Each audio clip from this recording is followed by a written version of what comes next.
This episode is brought to you by Shopify. Do you have a point of sale system you can trust, or is it a real POS? You need Shopify for retail. From accepting payments to managing inventory, Shopify POS has everything you need to sell in person. Go to shopify.com/system, all lowercase, to take your retail business to the next level today. That's shopify.com/system. ¿Hablas español? Sprichst du Deutsch? Kan du norsk? If you've had that sound from Babbel before, I bet you do. Babbel is the science-backed language learning app that actually works. With quick 10-minute lessons handcrafted by over 200 language experts, Babbel gets you on your way to speaking a new language in just a few weeks. With over 16 million subscriptions sold and a 20-day money-back guarantee, just start speaking another language with Babbel. Right now, up to 55% off your Babbel subscription at babbel.com/Spotify podcast. Spelled BABBEL.com/Spotify podcast. Rules and restrictions may apply.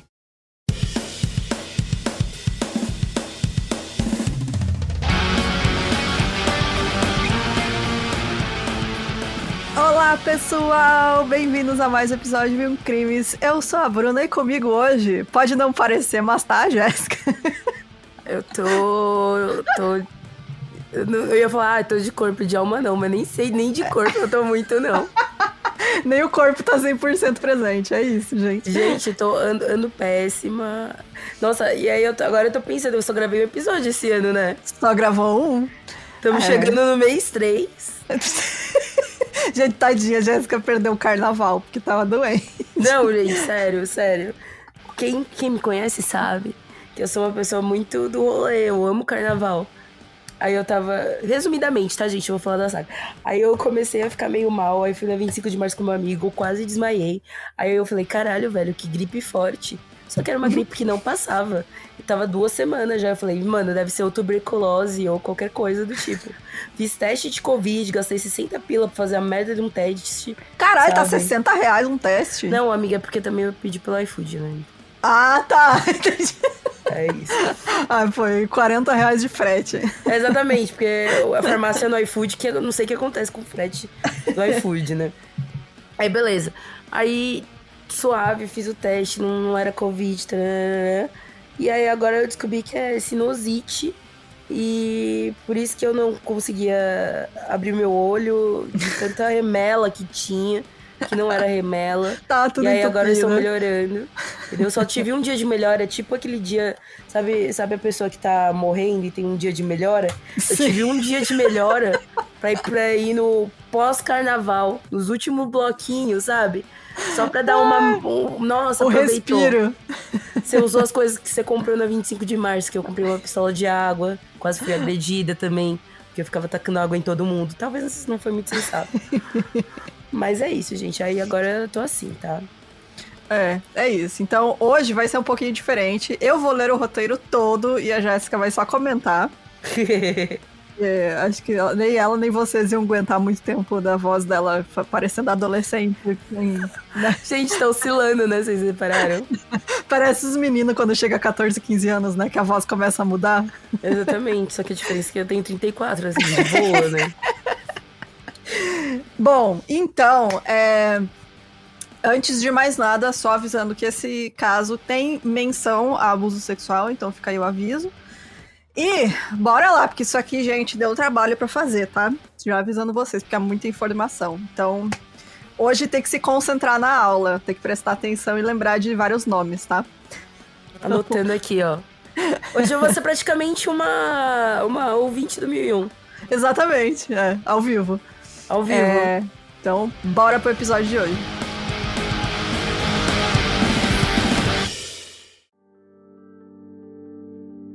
Pra quem não sabe, este caso é o único desaparecimento de um cidadão do Vaticano, uma cidadã do Vaticano. Sim, muita gente conhece esse caso, já ouviu falar, tem muita história sobre esse caso. Então, assim, eu tentei deixar o mais claro possível todas as informações, mas é muito difícil porque é muita coisa que aconteceu, muitos anos já se passaram. Então, já recomendo aqui a série da Netflix sobre o caso. Bem boa também. Ai, gente, eu tô em Portugal. Aqui o nome é A Rapariga Desaparecida do Vaticano. peraí. Ai, não é esse o nome, não é a rapariga. Para os amigos portugueses. Não, sim, gente, esse é o nome. pô, a garota rapariga... desaparecida do Vaticano.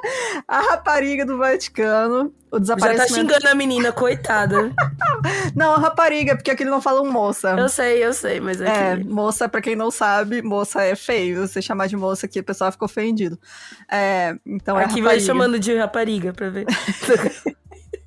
Enfim, essa série é muito boa, recomendo demais. E também o episódio do caso do podcast Red Handed, que eu tô ouvindo há algum tempo e recomendo muito também. As meninas são maravilhosas, são britânicas, então elas fazem bastante casos europeus aí, pra quem tá meio cansado de ouvir só caso americano. Da hora. Eu ouvi esse caso quando eu, tipo, sabe quando... Assim, não sei. Eu era bem católica, né, gente? Não sei se vocês sabem. Eu fiz Shasta também, amiga. Eu tava falando com meu amigo esse dia. A gente combinou da gente ir numa missa esse ano, sabe? Porque a gente teve... Tem lembranças boas pra caralho, sabe? Mas... sim, de participar da igreja. É o fandom, sabe?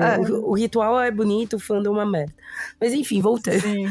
E aí, nessa época, eu lembro que um amigo meu, a gente tava conversando sobre mistérios do Vaticano, né? Porque não é só esse crime que aconteceu, mas, tipo, tudo é muito... Porque é muito fechado, né? Fechado. Tipo, tudo embaixo dos panos, muitos então, panos, quando eu soube né? desse caso, foi bem nessa época, que eu tava bem adolescente católica, querendo descobrir, como se fosse descobrir alguma coisa. Sim, a Jéssica de São Paulo descobriu onde está a Emanuela. Exatamente, do Vaticano. Bom, gente, pra quem não sabe, a gente tá falando da Emanuela Orlandi. Ela nasceu em 14 de janeiro de 68, em Roma, na Itália. E ela era a quarta dos 5 filhos do casal Ercole Orlandi e Maria Pesano. Como é um caso italiano, aqui os nomes, todos a gente vai fazer com a mãozinha de italiano, né? Então, tipo, imaginem aí, porque eu sempre faço pra ajudar na pronúncia das coisas em italiano. É técnica, né, amiga? É psicológico, ajuda.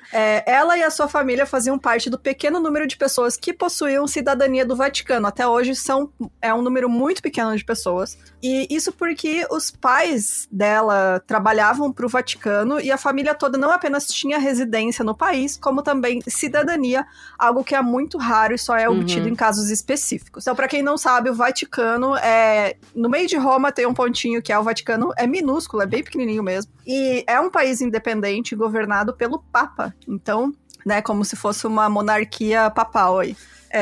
Basicamente o coração da Igreja Católica. Para se obter uma cidadania do Vaticano, não sendo parte da hierarquia da Igreja Católica, é preciso ter residência permanente como parte do seu trabalho para o clero, e atualmente cerca de 450 pessoas possuem essa cidadania. Pouco mais da população estimada pouco mais da metade da população estimada do Vaticano, que é de 800 pessoas. Que moram lá, porque é um lugar bem pequeno, é como se fosse uma vila mesmo, né? Então, é o bom de você ir pra lá é que um dia você descobriu o país inteiro. É isso, né? Porque realmente é uma vila, tipo, bem pequenininha, uma cidadezinha. Então, muita gente trabalha lá, mas não tem essa residência, né? Então, tem muito mais gente que circula por lá, né? No dia a dia. Longe comparativo, mas seria bem longe, tá, gente? Mas, tipo, meio parecido com a Aparecida que tem aqui, sabe, gente? Óbvio que não tem restrição. Aparecida, sim. Né, e tal, mas tem muita gente das cidades do lado que vão lá trabalhar porque o fluxo de pessoas é muito maior de morador do que de moradores, então precisa mais de funcionários do que... Então, além do Papa e dos cardeais, o Vaticano também lá moram membros do corpo diplomático da Sé, eclesiásticos, religiosos, trabalhadores e membros da guarda suíça, que é a guarda do Papa, né? Que é basicamente os caras que têm um uniforme engraçadinho, parece medieval, assim, né? Tem azulzinho, azul e amarelo. Os trabalhadores que não fazem parte da hierarquia da igreja são chamados de leigos. Então, o pai da Emanuela era um leigo, né? Em 83, a Emanuela tinha 15 anos e ela estudava no 2º ano da escola secundária em Roma. E mesmo no período de férias de verão, né, na metade do ano, entre os anos escolares, porque é um negócio que eu ainda não acostumei aqui, é que o ano escolar começa em setembro e termina em julho. Meu Então, Deus. é bem bizarro. Eu fui comprar uma agenda aqui escolar e eu falei, e era tipo, ano passado, eu tava comprando, olha, que interessante, começa em setembro, agosto, sei lá, a agenda. E a minha amiga portuguesa, beijo, Carlinha, falou, porque o nosso ano escolar começa em setembro. E eu falei, olha só que interessante. Gente, mas É por causa do verão, férias de verão é em agosto. Então, faz sentido. para no metade do ano, ali em Natal, sentido, para um pouquinho. Enfim, ela tava nessa época, era verão. Então, mesmo ela tendo terminado o ano escolar, ela estava estudando música. Então, ela fazia aulas de flauta na Escola de Música Tommaso Ludovico da Vitória, que fazia parte do Instituto Pontífice de Música Sacra. Além da flauta, a Emanuela também participava do coral da Igreja Sant'Anna de Palafrenieri. Ela sonhava em seguir carreira musical e ser uma artista famosa. Então, assim, ela era a jovem adolescente padrão, assim. Todo mundo gostava dela, era bem simpática, a família se dava super bem, todos os irmãos se davam bem, não tinha briga com ninguém. Ela era muito obediente da família dela, enfim. Uma menina completamente normal. A Emanuela, ela geralmente ia de ônibus para as aulas de flauta na escola de música, que ficava na Piazza di Santa Apollinare. Mas, às 16 horas do dia 22 de junho de 83, ela já estava atrasada e estava muito calor. Então, ela perguntou pro irmão dela, o Pietro, se ele podia levar ela de moto. Mas o Pietro tinha outros planos de encontrar com uns amigos e ele disse que não ia levar ela naquele dia. E aí a Emanuela fez a sua rota normal de ônibus até a escola. É muito triste que até hoje o Pietro se culpa, sabe? Porque... Ai, sim. Isso daí ele é muito fica... comum, né? Em casos de desaparecimento, né? Tipo, ou até de assassinato, né? Também. Mas isso daí é o grande si, né, gente? Na vida. Até, sei lá, casos de quando a pessoa morre por uma condição de saúde. Se tivesse procurado, se tivesse feito, se tivesse... Né? Sim. Ele fica nessa até hoje. Tipo, ele se culpa muito. Se eu tivesse levado ela, talvez não teria acontecido. Enfim, não dá pra saber, né? Mas é a culpa do sobrevivente, né? Uhum. Enfim, depois que acabou a aula, a Emanuela foi pra aula, fez a aula normal de flauta. Depois que acabou, ela ligou pra casa e conversou com a irmã Frederica. E aí ela falou pra Frederica que antes de entrar na escola, um homem ofereceu um trabalho pra ela. Ela disse que ele falou que ele era representante da Avon e ele tinha uma vaga disponível pra Emanuela, que era pra ela entregar panfleto de produtos da Avon em desfiles de moda durante 2 horas. Esse homem também disse que ia esperar pela resposta dela depois que ela saísse da aula, e a Emanuela estava ligando para contar tudo isso para a irmã antes de aceitar a proposta.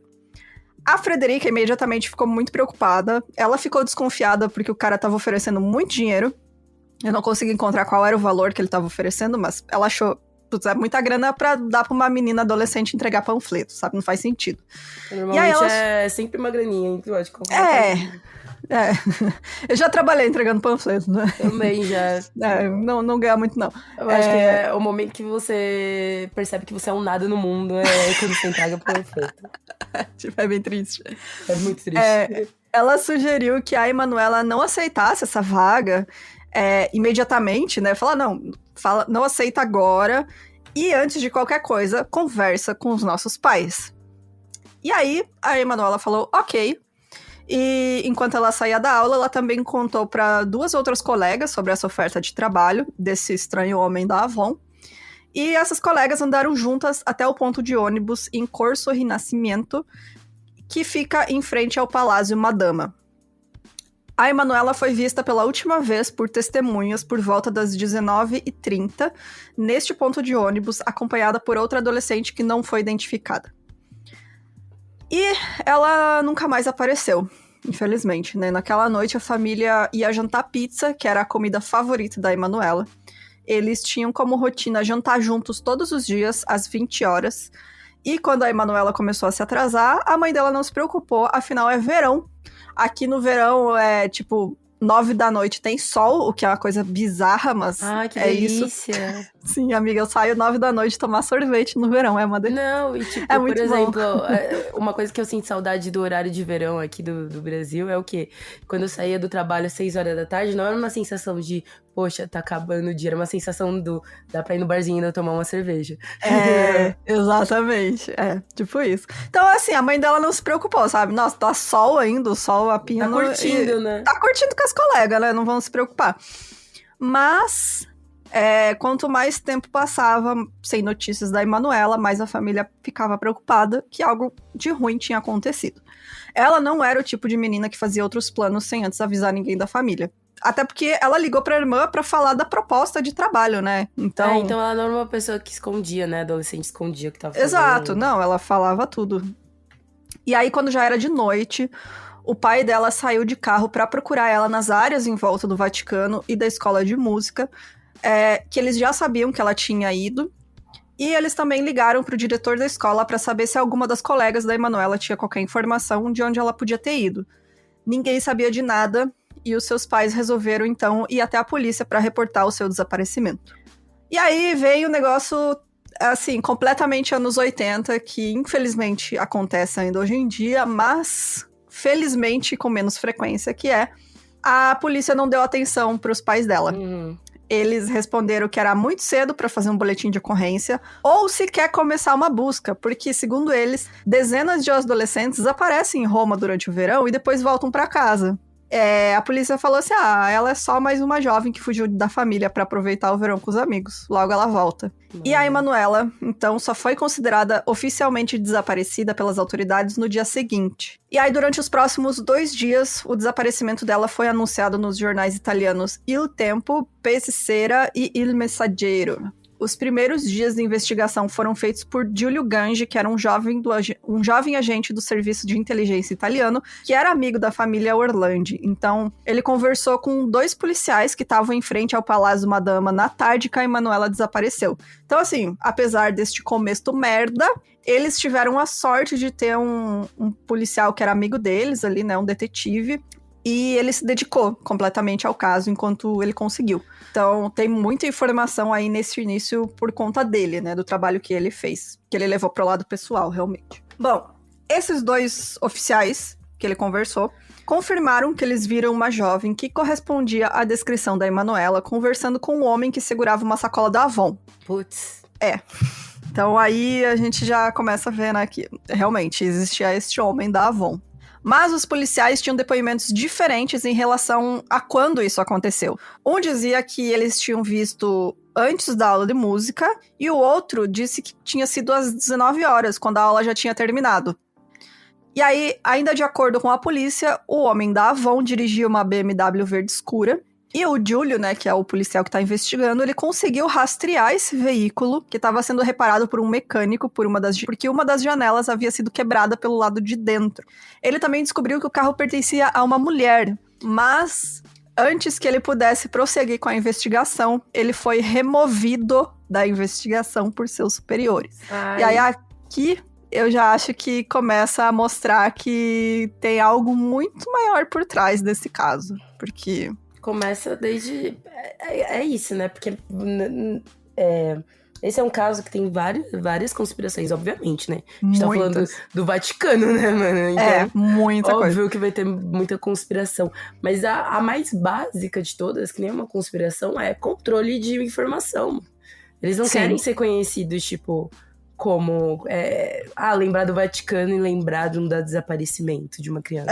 Também tem isso. Entendeu? Mancha a imagem, né, da igreja. Mancha a imagem, até porque é uma terra santa, gente, o Vaticano, né? O representante de Deus na Terra está ali. Então não é pra acontecer isso, né? Exatamente. E, assim, gente, só pra vocês terem noção, esse caso tem máfia italiana, tem conspiração do Vaticano envolvendo o Papa e pessoas próximas a ele, tem assassinato de banqueiro, parece um filme, sabe? Se alguém escrevesse um filme e colocasse tudo isso, a gente ia falar, não, como assim? Isso nunca ia acontecer, mas aconteceu. Bom, e aí a família, sem ter o apoio necessário das autoridades italianas e nem do Vaticano, tentaram realizar sua própria busca, porque eles estavam sendo ignorados não só pela polícia italiana, mas também pelas autoridades do Vaticano, que estavam ali fazendo corpo mole, eles realmente não queriam se envolver. E aí a gente tem essa questão, será que é pra não sujar a imagem ou será que é porque o culpado são eles? Então, né, questões aí, muitas questões.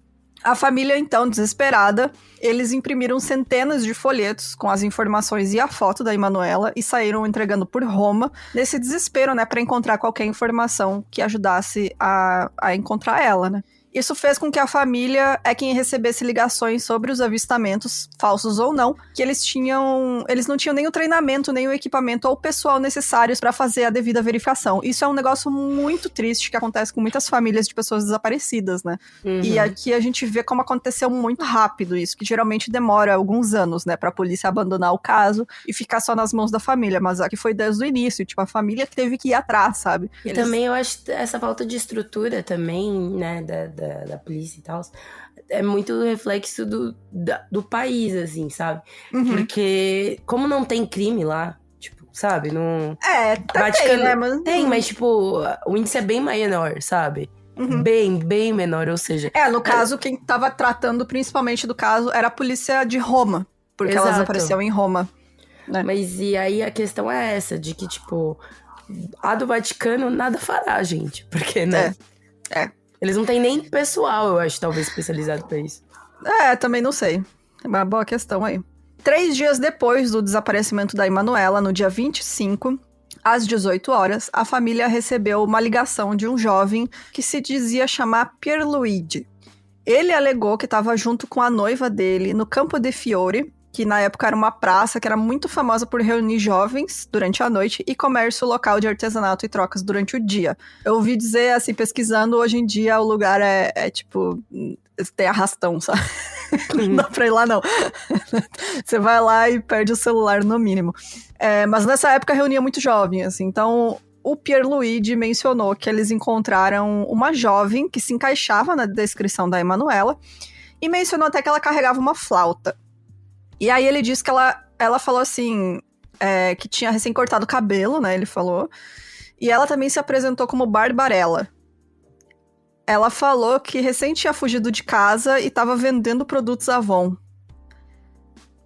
Que é algo muito específico que a família não tinha falado, sabe, pro público, assim. Então, entendi. O público não sabia.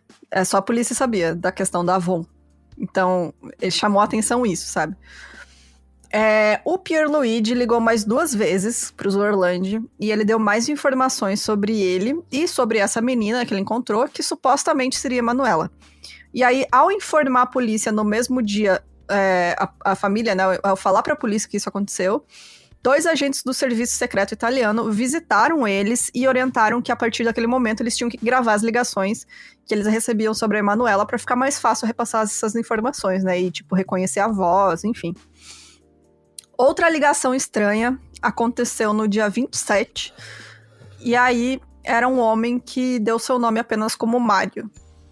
O Mário disse que era dono de um bar que ficava perto da Ponte Vittorio, no caminho entre a escola de música e o Vaticano.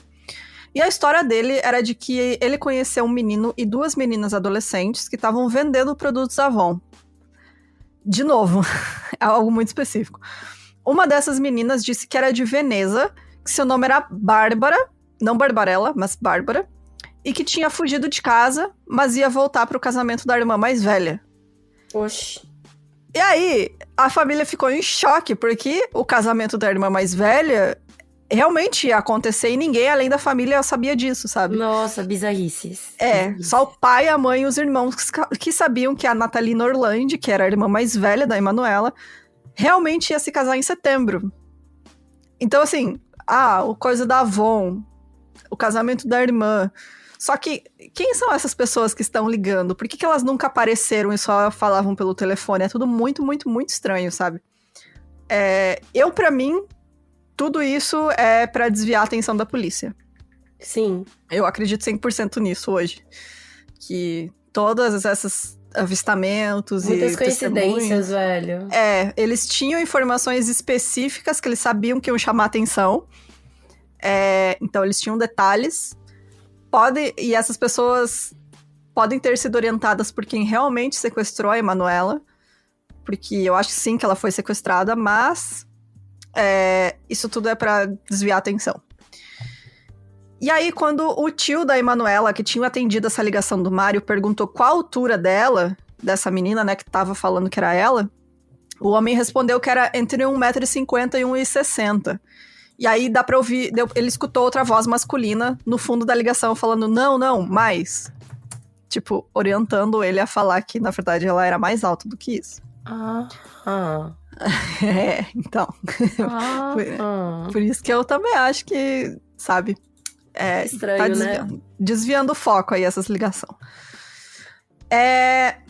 E aí, no dia 3 de julho, em uma de suas aparições no Vaticano, lá na praça que faz, né, que sai na janelinha, nessa época o Papa era o João Paulo II, e ele fez essa aparição dele, e aí ele fez um apelo aos responsáveis pelo desaparecimento da Emanuela. Era a primeira vez que uma autoridade do Vaticano reconhecia o caso como sendo um sequestro. E 2 dias depois, a família Orlandi recebeu várias ligações de um homem com sotaque americano que não se identificou e ia passar a ser conhecido apenas como o americano, que é como eu vou me referir a ele aqui também. E aqui a gente já entra em primeira camada de teoria da conspiração sobre o americano e quem são as pessoas responsáveis pelo desaparecimento da Emanuela. Então, bora lá, gente. Tem muita coisa aqui, eu vou tentar explicar uma coisa por vez. Pra Galera, não ficar... esse episódio, galera, prestem atenção, porque... Muito denso, vai ter prova no final. Então, esse americano, ele diz que ele era de uma organização terrorista que era responsável pelo sequestro da Emanuela e exigiu que, para libertar ela, um cara chamado Mehmet Ali Agca fosse solto da prisão.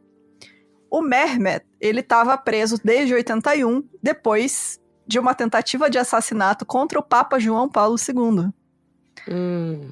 Quem não lembra dessa história, eu não estava viva nessa época, né, não tinha nascido ainda, mas eu ouvi falar muito, né, porque a minha família também era família católica. Depois, eu sei disso por causa do Papa Móvel, né. Isso, então. Da onde que veio o Papa Móvel? Da onde veio o Papa Móvel blindado, antes já existia, mas não era blindado.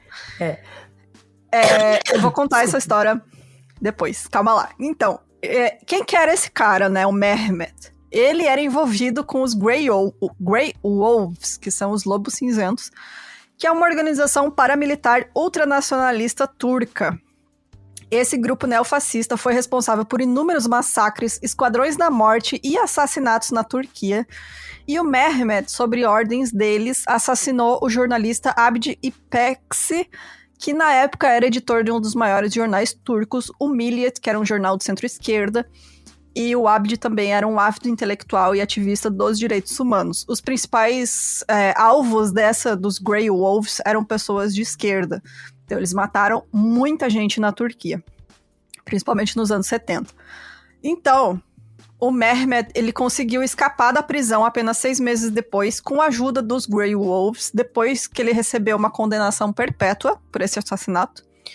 E aí, em 13 de maio de 81, enquanto o João Paulo II estava entrando na Praça de São Pedro, no Papa Móvel, que na época era um Jeep, tipo um Jeep, não sei se é mesmo um Jeep, mas pra mim eu vou chamar de Jeep, era um carro conversível, o Mehmet atirou 4 vezes contra ele.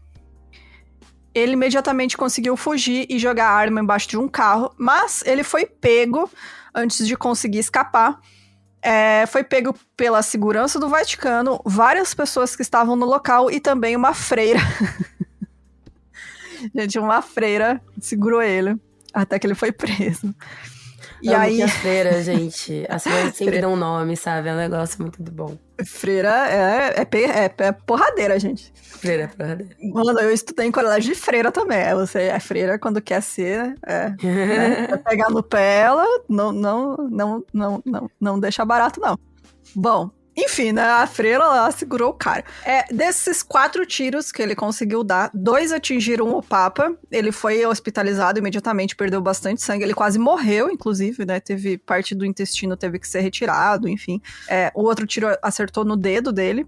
E outras 2 pessoas também ficaram feridas com os outros tiros, né? Que estavam ali na plateia, mas não foi nada grave.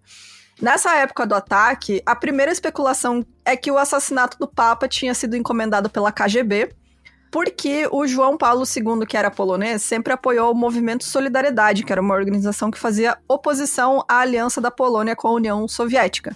Era meio que um grupo de trabalhadores, assim, a galera meio que independente, que eles não queriam mais que a Polônia ficasse junto da União Soviética, e daí tinha esse grupo Solidariedade, e o Papa ajudava eles. Então, hoje em dia a gente sabe que essa teoria é uma das primeiras fake news bem-sucedidas que já foi feita no mundo moderno. O próprio Mehmed já deu inúmeras versões sobre os motivos que levaram ele a atacar o Papa, incluindo máfia búlgara e até, tipo, os Grey Wolves. Mas eu não consegui encontrar uma informação concreta por que ele fez esse ataque. Eu acho que ele só queria chamar atenção, ou realmente foram os Grey Wolves. Eu vi eu li algumas vezes sobre isso, e parecia simplesmente um cara que, tipo, quero muito aparecer, sabe? Exato, e uma coisa interessante é que depois que ele foi preso, por conta disso, ele virou católico fervoroso. E seguidor de Nossa Senhora de Fátima. Isso porque, olha aí, para quem não é católico, vê aí agora uma mini aula sobre Nossa Senhora de Fátima, porque esse episódio da tentativa de assassinato marcou muito o catolicismo e o próprio João Paulo II. Porque esse ataque aconteceu no aniversário de 64 anos da aparição de Nossa Senhora de Fátima, que, pra quem não sabe, 3 crianças portuguesas, né, que eram pastoras, né, cuidavam de... Pastora de cuidar de bichinho no pasto mesmo, tá, gente? Não é a criança pastora. Essas crianças afirmaram terem recebido visões proféticas da Nossa Senhora em Fátima, que fica aqui em Portugal, e elas divulgaram, foi divulgado, né, na verdade, publicamente, 2 dessas visões, e essa terceira visão sempre foi mantida como um grande segredo no Vaticano, e para o João Paulo II ela representava essa tentativa de assassinato que ele sofreu, e ele acreditou ter sido salvo pela mão da Virgem Maria, que desviou as balas.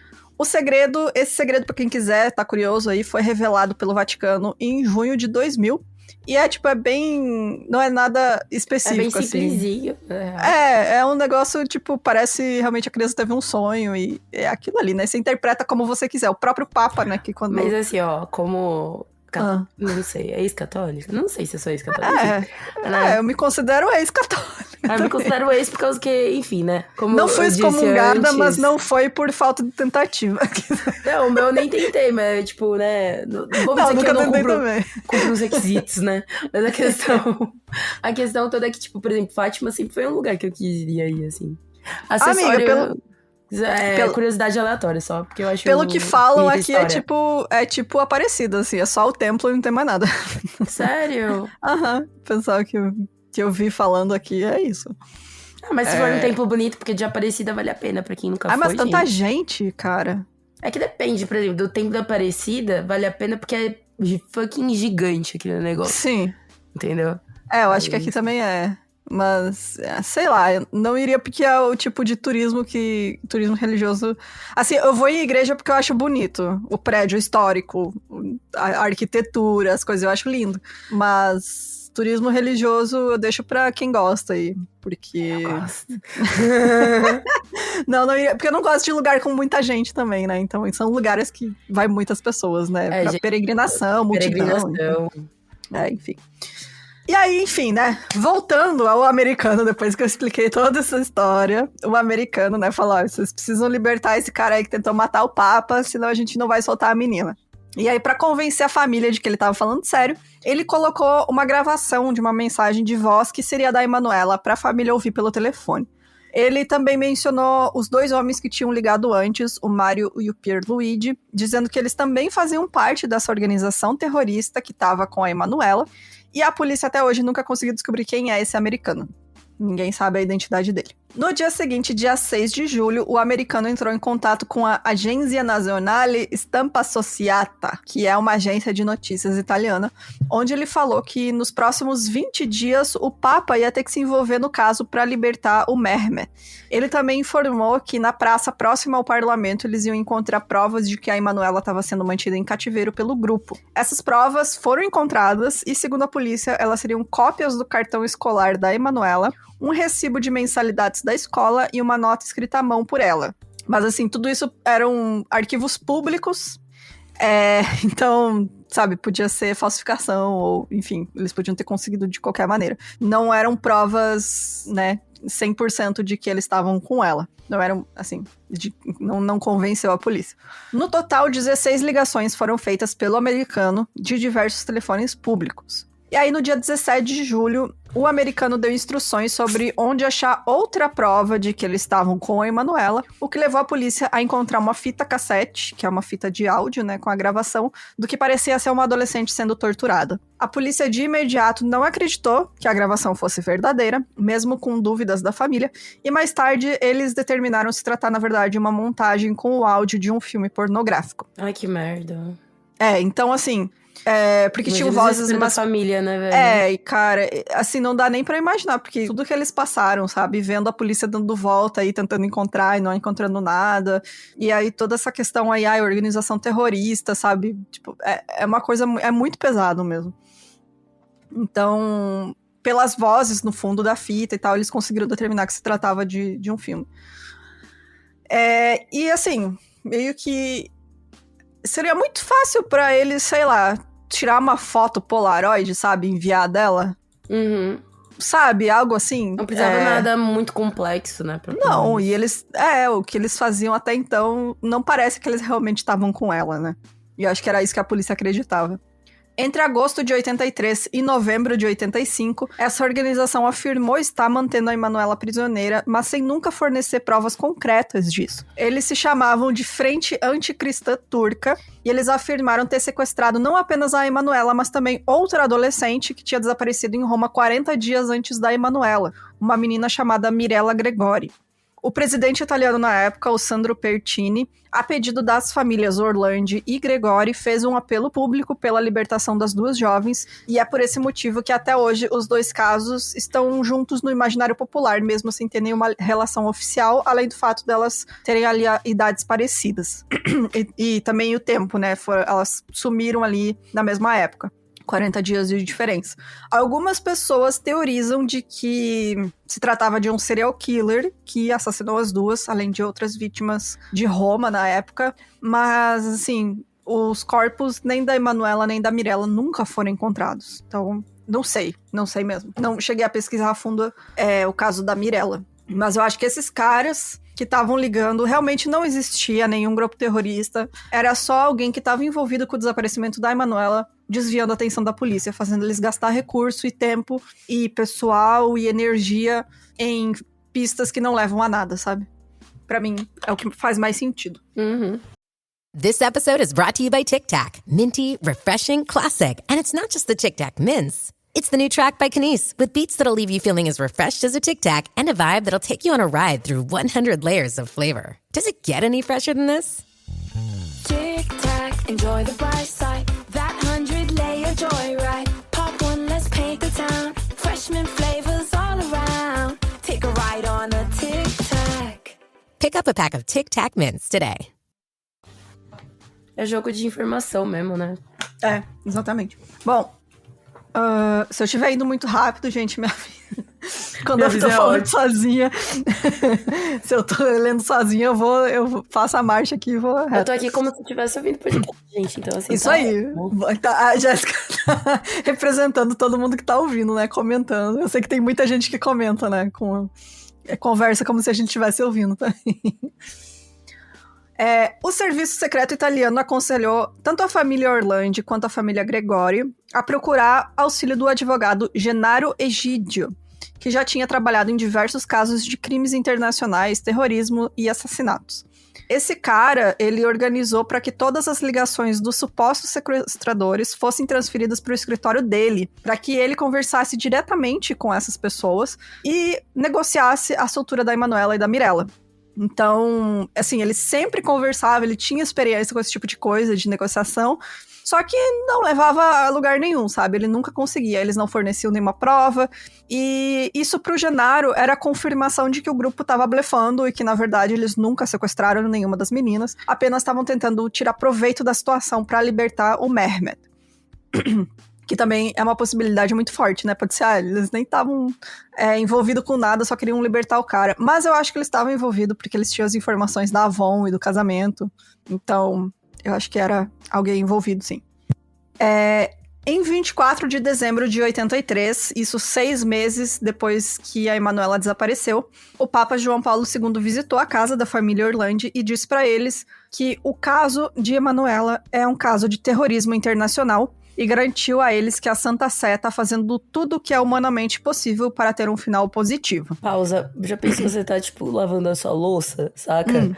Preocupada porque, sei lá, sua parente sumiu, aí bate o portão e aí você bate uma palminha assim, né? É o licença, é o Papa, sabe? Eu sinceramente fiz a situação de assim, tipo... mas é que é uma família que já tava acostumada com a presença dele, afinal... Mas, amiga, porra... Ué, eles eram cidadãos do Vaticano, amiga? Mas, amiga, o lance é ser cidadão do Vaticano. Outro dia você tá de boa e apareceu o Papa, entendeu? Há uma diferença. Eu acho que pra eles não foi um choque grande, assim. Ai, amiga, seria assim. Porque você acha que o Papa vai tomar chazinho no povo lá do Vaticano?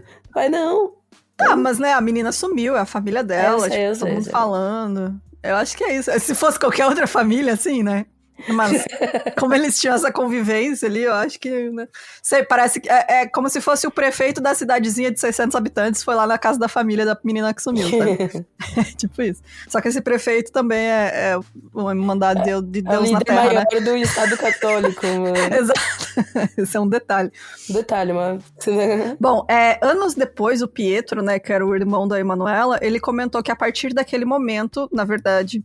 o Papa permitiu que o silêncio cercasse o caso da Emanuela. Então, mesmo com essa visita pessoal aí do Papa batendo na porta, a família sempre sentiu que o Vaticano tentava se afastar e abafar o caso.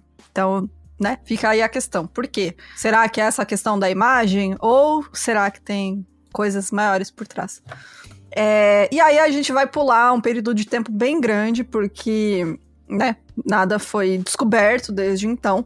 14 anos depois, em 97, a investigação do caso foi arquivada pelo Ministério Público de Roma devido à falta de novas provas. Em comunicado oficial, a polícia classificou a teoria do sequestro da Emanuela por terroristas internacionais como um equívoco, porque realmente não levou a lugar nenhum. E as provas não eram concretas, né? O caso, aos poucos, foi perdendo a atenção das autoridades e da mídia, até que em 2005 foi produzido um episódio sobre o desaparecimento da Emanuela no programa Chi l'ha visto, acho que é isso, Chi l'ha visto, que é tipo, você viu esta pessoa, que é um programa de pessoas desaparecidas. E aí, em 11 de julho, depois que esse programa foi ao ar, uma ligação anônima foi feita para a produção do programa, e essa pessoa disse que para resolver o caso da Emanuela, era preciso ver quem estava enterrado na cripta da Basílica de Santa Apollinare, em Roma. Eita. Gente, assim, você fica assim, nossa... muito... Como é mesmo o nome do filme lá, daquele... Código da Vinci. Isso. É muito, né? É demais. Inclusive porque essa basílica aí, quem cuida é a Opus Dei. Nossa, muito o Código da Vinci. Sim, muito. O cara leu um Código da Vinci e falou, eita, que eu já sei como resolver. Então, o cara ligou lá pro programa e falou, pra resolver isso aí, vocês têm que ver quem que tá lá na cripta. Vai lá na cripta olhar quem que tá lá, sepultado lá. E aí as pessoas, tipo, como assim, né? Foi a produção, como assim, quem que tá lá? Quem estaria lá, né? Deve ser algum religioso. E aí eles chegaram lá... e viram que uma das lápides, né, uma das pessoas enterradas na Basílica de Santa Apollinare, era um homem chamado Enrico de Pedis, que nada mais, nada menos era do que um mafioso, na verdade, líder de um grupo mafioso chamado Banda della Magliana. Então, ali, um chefão da máfia italiana. estava enterrado numa basílica. Olha isso aí, né, galera? Então, né? Essa descoberta revoltou os católicos com razão. Tipo, as pessoas... Como assim? Tem um mafioso, o cara é violento, né? Um mafioso, um bandido prolífico ali, foi enterrado no local que é sagrado, né? Tipo, é reservado para pessoas do alto escalão da igreja, pessoas, né, incríveis, enfim. E aí a desculpa do Dom Piero Vergari, que era o diretor da basílica, era de que o Enrico tinha sido enterrado lá por conta de suas caridades aos pobres e também generosas doações para a igreja. O que não é uma desculpa válida, né, meu querido? O cara era o líder da máfia. Então, né, pelo amor de Deus. E aí, segundo essa pessoa que ligou pro programa, a razão pela qual o Enrico havia ganho um lugar tão especial para sua sepultura havia sido a retribuição de um favor que ele havia feito ao cardeal Poletti em relação ao caso de Emanuela. Então aqui, você acha que esse caso já tem muita informação com um terrorista de extrema-direita que tentou matar um papa, uma organização criminosa que sequestrou a menina por nada? Calma lá que vai ficar pior, porque agora envolve a máfia. Mano. Aqui. Gente, pra entender essa história, a gente precisa voltar para 18 de junho de 82, quando o corpo de Roberto Calvi foi encontrado enforcado em uma ponte em Londres, com tijolos em seus bolsos e cerca de $14 mil em diferentes moedas. E aí, quem é esse cara? Já vou falar para vocês. Os primeiros relatórios do legista e da polícia afirmaram se tratar de um suicídio, e demoraram anos até que uma investigação fosse feita sobre a sua morte e ficasse comprovado que o Roberto tinha sido assassinato. O que para todas as outras pessoas era óbvio, porque, né, um sinal claro da máfia, porra, cheio de pedra no bolso e dinheiro, né, que é um modo mais mafioso de matar alguém, pelo amor de Deus. Então, quem que era esse cara, né? O Roberto Calvi, ele era conhecido na Itália como o banqueiro de Deus. Mano. Porque ele lidava com vários bancos, inclusive o Banco do Vaticano. Mano. E, aqui a gente vê como entrelaça ali os negócios do Vaticano com a máfia italiana de um jeitinho assim, ó. Qualquer conspiracionista ama. Nem precisa ser conspiração, mas a gente, máfia é real. italiana, ó, sempre respeitou bem a igreja. Sempre, todos eles são católicos fervorosos, Bem né, cara? católico. Bem católico. Poder do Chefão, eu amo. Porque é toda Oi? uma... Por isso que eu amo Poder do Chefão, que é uma sim. mistura italiana com catolicismo e assassinato. É tipo isso. É basicamente esse caso, né, que a gente tem aqui. E é isso, assim, a máfia realmente era muito, muito interligada ali com o Vaticano e principalmente o Banco do Vaticano, né, porque pra quem não sabe, sim, o Vaticano tem um banco próprio. Esse cara aí que foi encontrado na ponte em Londres, o Roberto Calvi, ele era chefe do Banco Ambrosiano, que nos anos 40 e 50 era o segundo maior banco da Itália. Em 74, a Santa Sé tinha perdido cerca de $30 milhões com o colapso de outro banco, que era o Franklin National Bank, que era a propriedade do banqueiro Michele Sindona, que também era mafioso. Mano. Empréstimos inadimplentes e transações em moeda estrangeira levaram ao colapso desse banco, e o Michele Sindona morreu na prisão depois de beber café envenenado com cianeto. Olha só que coisa, Gente, né? essa história não para de morrer gente. Tipo, mafioso morrendo. Gente, não, é realmente muito Começou bizarro. com um desaparecimento, que obviamente é muito triste, bizarro, mas porra. Sim, é uma coisa muito, muito maior do que todo mundo imaginava, né? Então, o Banco do Vaticano era dono de uma boa parte do Banco Ambrosiano, né? Que o Roberto Calvi era o chefe. E o Roberto queria evitar que a igreja perdesse dinheiro de novo, porque ele sabia que o Banco Ambrosiano ia pra fossa, né? Ia falir. Em 82, ele alertou a Santa Sé de que o Banco Ambrosiano ia entrar em colapso, e isso seria catastrófico financeiramente para o Vaticano. Então ele mandou um zap ali e falou, galera, vai dar ruim, salve-se quem puder, tira o seu dinheiro quanto antes.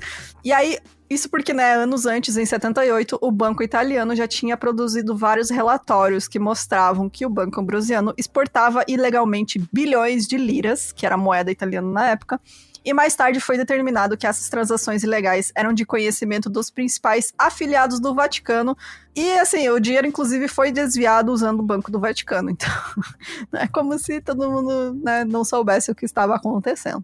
O Banco Ambrosiano faliu em junho de 82, após a descoberta de dívidas entre 700 milhões e 1,5 bilhões de dólares. Grande parte desse dinheiro, como eu comentei, também foi desviado através do Banco do Vaticano.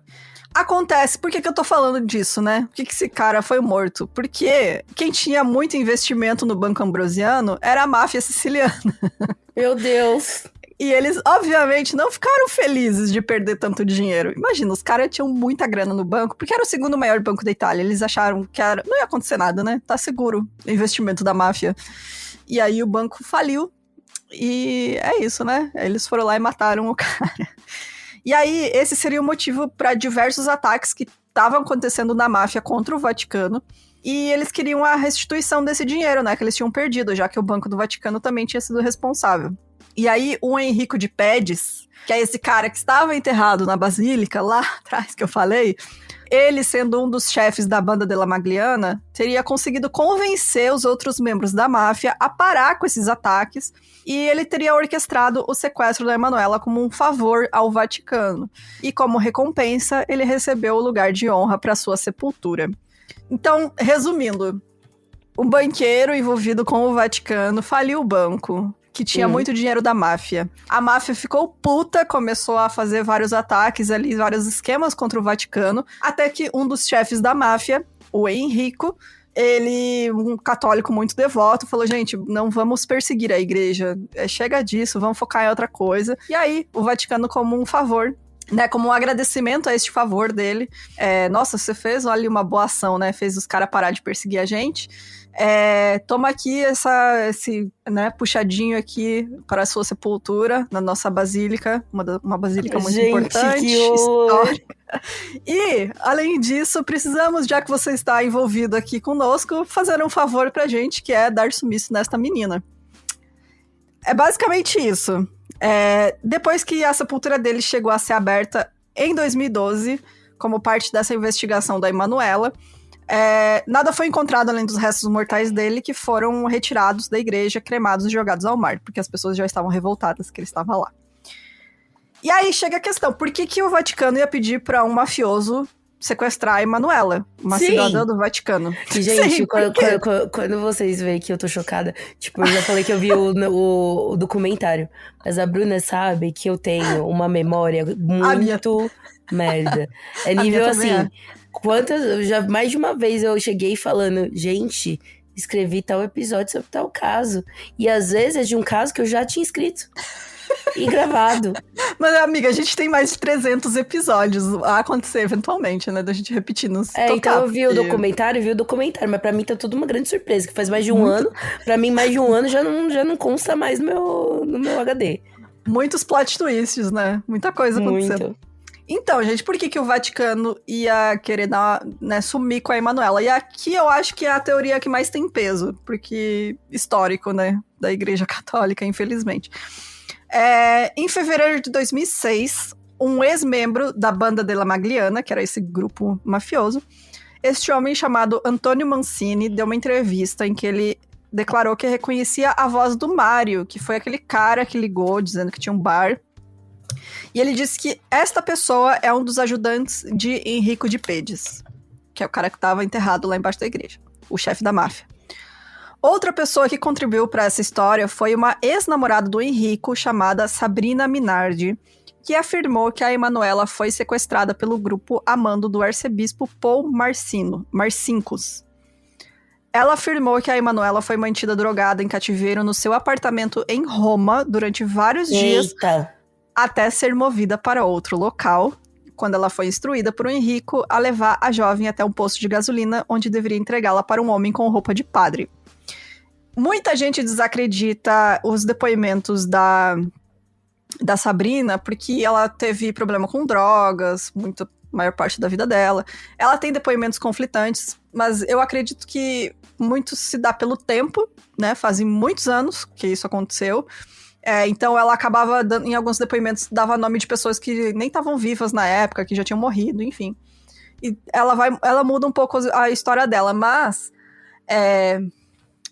quando foram ver lá no apartamento que ela morou, que era no térreo, e ela falou que a menina ficou no porão e tinha uma sala secreta no porão, foi encontrado lá.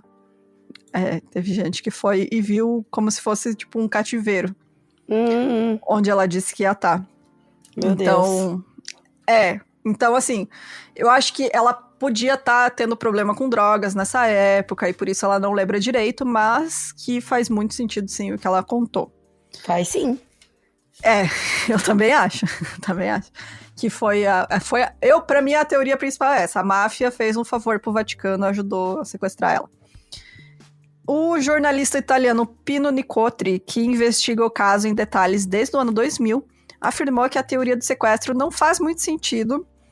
Também concordo com ele. Não faz sentido, não, eu concordar com várias coisas, mas já explico. Ele diz que é muito difícil a Emanuela ter sido levada contra sua vontade no meio de uma das praças mais movimentadas de Roma, sem ninguém ter testemunhado isso. Mas aí... Mas aí... Não quer dizer que a pessoa foi levada à força, agarrada, sabe? Exatamente. Nem todo sequestro é levado à força. Exato. Se realmente teve testemunhas dizendo que ela viu ela conversando com o homem da Avon. Pode ter? Sabe? É uma pessoa, né? Fingindo ser ali uma proposta de emprego. É a mesma coisa quando você tem sequestro de criança. Poucas vezes quando tem sequestro de criança, a criança sai gritando, entendeu? Sim, sim. Tipo, é sempre alguém enganando, né? E muitas pessoas concordam com isso e dizem até que ela teria que ter sido levada por alguém que ela conhecia. Aí já não sei também. Esse cara, o Pino, afirmou em 2004 que a Emanuela teria morrido acidentalmente na noite que ela sumiu, durante uma reunião de convívio, entre aspas, com figuras do alto escalão do Vaticano. Ele está afirmando, sim, que figuras do alto escalão do Vaticano tinham ali encontros secretos com adolescentes, né? Ele diz que a Emanuela já participava desses encontros há algum tempo e que ela teria morrido em circunstâncias desconhecidas em uma delas. Ele também disse que a teoria do sequestro por terroristas foi inventada para desviar a atenção do escândalo, enquanto a hipótese do envolvimento da Banda della Magliana foi inventada pelos meios de comunicação após o telefonema anônimo para o programa italiano e o falso testemunho de Sabrina Minardi. Segundo a fonte vaticana que ele tem, os serviços secretos italianos estavam cientes disso tudo. Mas aí eu já acho que não faz muito sentido, porque a Emanuela, ela não iria para um encontro desses, sabe? Eu não sei. Ela não é o tipo de menina que fazia coisa escondida da família, sabe? E a gente comentou que ela tinha uma rotina. A família jantava junto todas as noites. Não é como se... Tipo, porque ele dá a entender que ela já frequentava esse lugar. Sim. O lance seria se ela fosse a primeira vez que ela frequentasse. Entendeu? Mas mesmo se fosse a primeira vez que ela frequentasse, não estava ciente. Porque senão ela não ia avisar a irmã dela, né? Sobre isso. Ela não ia, tipo, falar, não, bora, né? Enfim, prostituição e tal, não sei o que. Estão me chamando pra Avon. Ela não ia ligar, sabe? Eu também acho que não. Não tem muito sentido mesmo. Sim. Em maio de 2012, o padre exorcista Gabriele Amorth, esse que fizeram o filme. Tá. Sim, até ele deu declaração sobre isso. Gente, sério, tá, tipo, as celebrities... Todas as celebridades do mundo católico, né? Tá o padre Marcelo. Mas então, tem além daquele filme que é bem engraçado, que é o Exorcista do Papa, gente, assim. Vamos de coração aberto, assim, sabe? O Amorth tá basicamente um X-Men do exorcismo. Ele é o Constantine, né? Ele é o Constantine. As outras coisas sobre o padre Amorth são interessantes também. Sim. Ele afirmou que a Emanuele foi sim vítima de um grupo de pedófilos eclesiásticos. Eita! Então, um padre falando isso, gente. Segundo ele, um membro da polícia do Vaticano estava recrutando meninas para festas sexuais e funcionários de uma embaixada estrangeira não identificada estavam envolvidos. Assim, não duvido do padre. Também não. Acho que faz sentido. Ainda mais dentro do Vaticano, sabe? Cara, a gente sabe todo o escândalo, tantos escândalos que já tiveram aí da Igreja Católica como instituição, né, gente? Encobrindo tantos abusos. Não é difícil de imaginar isso acontecendo lá, sabe? Não, mas o que me pega, vamos lá. O que me pega é, tipo, se ele falou isso inspirado no anterior, né, que deu a entender que ela já ia... Não. Ah, tá, não, é outro Eu rolê. acho que não é relacionado, não. Ah, tá, Pode é outro ter rolê. sido outra Porque coisa. se for aquele anterior, é tipo assim, super estrutura. Eu não acredito que há uma eu super também acho que não. estrutura dentro da igreja. Tipo, o que acontece tem os pau no cu, entendeu? Sim. E aí deles que acontece, mas não acredito que há uma estrutura planejada de reuniões, sabe? Não. O que tem é uma estrutura para encobrir e não Sim. manchar a imagem da igreja, Sim. né? Mas Então, mas não é uma estrutura que promove. Não. Como eu vou dizer? Isso. Ela acoberta, né? Mas enfim. Essa alegação do padre ressurgiu também com a publicação de um livro em 2016 chamado Atto di Dolore, que é do jornalista italiano Tommaso Nelli. E esse livro é muito interessante porque ele tem o depoimento exclusivo de uma amiga da Emanuela, anônima, né? Ela não quis se identificar até hoje, eu acho que ela tem medo, e também porque, né, a gente sabe que, né, denúncias de mulheres aí não são levadas a sério. Ela alegou que alguns meses antes do desaparecimento, a Emanuela tinha confidenciado que tinha sido abusada sexualmente por alguém próximo do Papa. E isso teria acontecido nos jardins do Vaticano em diversas ocasiões. Então, acho que diversas ocasiões? Foi mais de uma vez. Oxe. Alguém dentro do Vaticano, alguém muito importante, próximo ao Papa, teria abusado dela.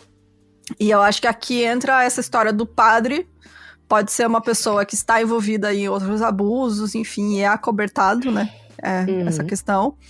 E eu acho que é isso que aconteceu. Eu tenho fé total que é isso que aconteceu, porque... Diferente de outros casos de abuso dentro da Igreja Católica, isso estava acontecendo no Vaticano, sabe? É muito grave. E com uma cidadã do Vaticano. Ela não é uma criança anônima, aleatória, sabe? Que nem sabe direito o que está acontecendo. Ela é uma adolescente. Ela sabe que aquilo é errado. Ela falou para uma amiga, sabe? Eles podem ter percebido... Né, no caso, essa pessoa, essa figura de autoridade, pode ter percebido que uma hora ela ia contar e ia dar um escândalo. Porque, afinal, está ali no jardim do Papa. Uma pessoa que é próxima ao Papa, sabe? Então, pra encobrir isso, eles sequestraram ela. Aí, com a ajuda da máfia. Pra mim, essa é a teoria que mais faz sentido. Na minha cabeça é isso que aconteceu. Mas. Em que momento estariam acontecendo esses abusos, sendo que a família dela sabia dos passos dela. Ela não era uma adolescente que ficava off. Mas ela mora no Vaticano. Sim, amiga, mas tipo... nos jardins, em que momento do dia acontecia, sabe? Isso eu nunca tiveram isso que detalhes. isso que me dá uma dúvida, porque poucas coisas me lembro do documentário, mas o que eu me lembro é que ela tinha os horários muito corretos, sabe? Tal hora colégio, tal e tal hora era aula de música, tal e tal hora. Então, e nunca teve relatos do tipo, ela não estava ali, sabe? Falava que estava ali e não estava ali. Então, isso que dá também essa questão, sabe? Por mais que seja mesmo o país, né? Enfim, é diferente, né? Entende? Mas no jardim da casa dela, praticamente, sabe? Eu não acho difícil disso ter acontecido, porque... você tem que pensar, o Vaticano é tipo uma vila, assim, de tamanho de uma vila, sabe? Sim. Então, ela tá ali em casa, os pais vão considerar que ela está segura, porque ela está em casa, basicamente. Entendo. Ela tá no jardim de casa, no jardim do Vaticano, é o jardim da casa dela, porque ela mora no Vaticano. Então, sabe, eu acho que não é tão difícil disso ter acontecido em qualquer horário, assim. Mas o bizarro desse caso, que pra mim, quando eu lembro que ao ver, ao pesquisar e tudo mais, é um caso que, tipo assim, não tem nada que é tipo, nossa, é isso, sabe? Definitivo, sim. Tipo, é tudo muita especulação. Não se tem certeza de nada, justamente porque não tem provas, né? A gente só pode especular. Em 2013, poucos dias depois de ser... Eu botei eleição, mas não é eleição de... É uma eleição, né? Eles votam quem vai ser o Papa, né? Então, Depois de ser eleito... os cardeais que votam, né?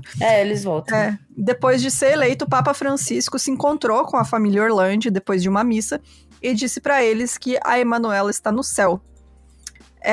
Essa foi a primeira vez que uma autoridade do Vaticano declarava que ela estaria morta. Porque assim... eu não vejo como algo, nossa, quer dizer que ele sabe, porque assim, você tá assumindo um negócio que tá na cabeça de todo mundo, depois de tanto tempo. Sim. E ela não apareceu, né, senão ela teria voltado pra casa, ela não tinha motivos pra não ter voltado pra casa. A possibilidade dela estar viva é muito baixa, isso daí é normal em qualquer desaparecimento, são raríssimos casos. Quanto mais tempo passa, né, menores as chances da pessoa estar viva. Já que teoria, se a gente pega, por exemplo, essa última teoria, será que esse Papa sabia? Entendeu? Se é um segredo que foi passado de Papa pra Papa? Entendeu? Talvez. Ou não, às vezes, tipo, falou assim, alguém falou assim, só fica aí de olho, entendeu? Sim. Não deu detalhes, entendeu? Mas pra família, claro, né? A gente tem que ver aí a questão a família também, como eles se sentem, né? Porque pra eles era uma declaração que provava que a Santa Sé sabia o que aconteceu com a Emanuela, apesar do Vaticano alegar durante muitos anos que não estava envolvido no assunto. O Pietro, né, que é o irmão dela, pediu muitas vezes pra se encontrar com o Papa pra pedir mais informações, mas o Vaticano nunca respondeu. E aí, em 2012... Gente, esse caso tá, tipo, até ano passado tava acontecendo coisa, então não sabemos o que o futuro aguarda. Pode encontrar aí provas, né, do que aconteceu realmente com a Emanuela. Em 2012, aconteceu algo que ficou conhecido como Vatileaks, que eram os documentos vazados do Vaticano, né, igual o Wikileaks.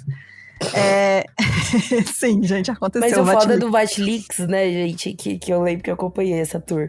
O foda do Vatileaks é que, assim, é óbvio, né, que o acesso à internet, né, e tal, e também o Vaticano tem. Mas eu tenho certeza que a maioria dos BO não tá dentro de uma pasta no Google Docs, óbvio, entendeu? Né, cara? Eu também, com certeza. Porra, os caras têm as versão original da Bíblia, sabe? Que eles nunca divulgaram até hoje. Exatamente. Tipo, você acha que eles vão deixar... A Igreja Católica tem vários peças, muitos tesouros, objetos, né? Exatamente. Tem muitos tesouros que eles nunca revelaram. Então não vai ser o Vatileaks que vai... tá lá escrito, né? Tipo, não, todas as pessoas que a igreja tá envolvida em assassinato. Não, óbvio que não. Uma listinha aqui, um PDF.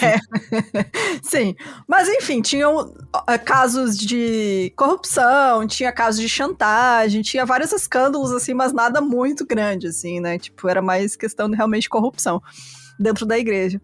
E aí o jornalista italiano Emiliano Fittipaldi, ele conseguiu alguns desses documentos que foram adquiridos em 2014, porque isso foi acontecendo durante vários anos. Era uma pessoa de dentro do Vaticano que estava, tipo, divulgando que ele conseguia. E aí, alguns desses documentos, um deles mostrava que o Vaticano tinha gastado, porque eram registros de finanças.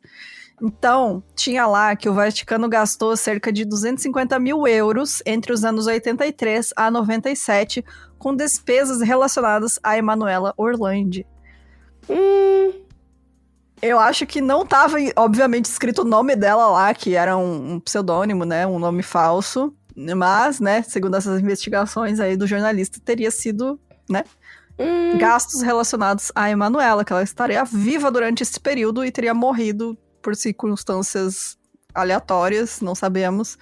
Então, que ela morreu ali, acho que com, né, segundo essa história, com 30 e poucos anos, talvez. Se eu não tô errada. Mas não. Então, porque, olha, gente, fica... Você acha, ai, que teoria bizarra, não faz sentido nenhum, mas daí começa a vir mais coisa. Ai, gente, tô confusa. Esses gastos incluíam educação e cuidados médicos, e as informações sugeriam que ela morou em Londres por muitos anos sob a proteção do Vaticano, e depois da sua morte, o seu corpo foi enviado de volta para o Vaticano. Ah, gente, mas ninguém ia ver. Então... seus restos mortais, né? Não um corpo. Pode ter sido, tipo, cinzas, ossada. Não, mas não tô falando do corpo, tô falando que dela. Ela morou em Londres pra estudar. E ninguém ia ver. Porque, mas assim, não é escola pública, né, amiga? Eu sei que não é pública, amiga, mas, porra, Então. ninguém ia associar. Acho estranho. Mais pra frente a gente tem mais informações. Mas eu botei em ordem cronológica aqui dos últimos acontecimentos. Então, A minha função nesse podcast tá sendo ser chata. a ser ascética, né? Exato. Em 14 de dezembro de 2022, o jornalista italiano Alessandro Ambrosini publicou uma gravação exclusiva de Marcello Neroni, que era um homem afiliado a um Enrico de Pedes, que era o chefe da máfia, e a banda della Magliana, e ele insinuou que a Emanuela, sim, foi sequestrada pelo Enrico a pedido de alguém dentro do Vaticano, com o propósito de encobrir um escândalo sexual. Depois disso, as autoridades italianas começaram a procurar por esse cara, né, o Marcello Neroni, para interrogar ele, mas não conseguiam encontrar informações de que se isso aconteceu ou não.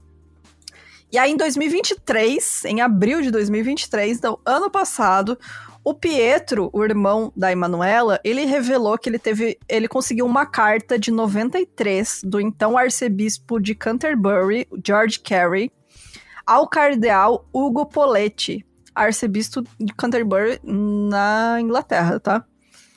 Nesta carta, o George Carey menciona a Emanuela e sugere um encontro pessoal com o Poletti para conversar sobre o assunto. Esta carta foi enviada para o número 170 da Clapham Road, que fica em Londres. E eles acreditam que pode ter um número errado ali, né? Foi colocado errado, porque, na verdade, o número 176 desta rua existia um albergue feminino dos padres Scalabrini, que era o que tinha sido relatado no documento de 2017, que dizia que a Emanuela supostamente vivia sob a proteção do Vaticano. Mano. Então, o irmão dela que conseguiu essa carta, não sabemos. Caralho, E ele véi. acredita mesmo que ela foi sequestrada pela máfia a pedido do Vaticano e foi enviada para Londres. Viveu lá durante anos, escondida pelo Vaticano, lá nesse internato, enfim, para mulheres. E ela morreu lá, talvez por alguma doença, não sabemos. E os restos mortais dela foram enviados de volta para o Vaticano. No verão de 2018... Tem mais! Tem mais, gente, tem mais. Gente, agora vem aqui. Eu fiquei sabendo dessa história por causa disso. No verão de 2018, o advogado da família Orlandi recebeu uma carta anônima com a foto de uma estátua de um anjo no cemitério teutônico que fica dentro do Vaticano. Nessa carta tinha escrito: se você quer encontrar Emanuela, procure onde o anjo olha.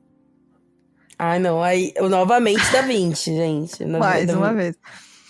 Em 10 de julho de 2019, a família, né, descobriu lá esse cemitério, tinha 2 sepulturas lá onde o anjo olha, uma embaixo do anjo, outra para onde o anjo tá olhando. E aí eles pediram a autorização para o Vaticano para abrir essas sepulturas. Demorou 1 ano pro Vaticano liberar. E aí, quando eles... o Vaticano aceitou abrir esses 2 túmulos dentro do cemitério teutônico, e eram o túmulo do anjo, que continha os restos mortais da princesa Sofia, e um adjacente que supostamente continha os restos mortais da duquesa Charlotte Frederica.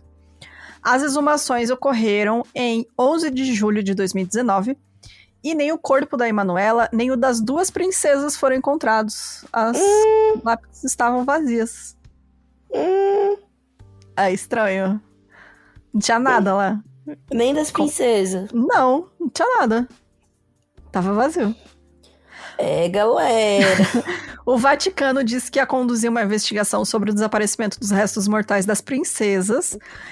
Mas, além disso, foi encontrada uma câmara revestida de concreto armado abaixo do nível das 2 tumbas.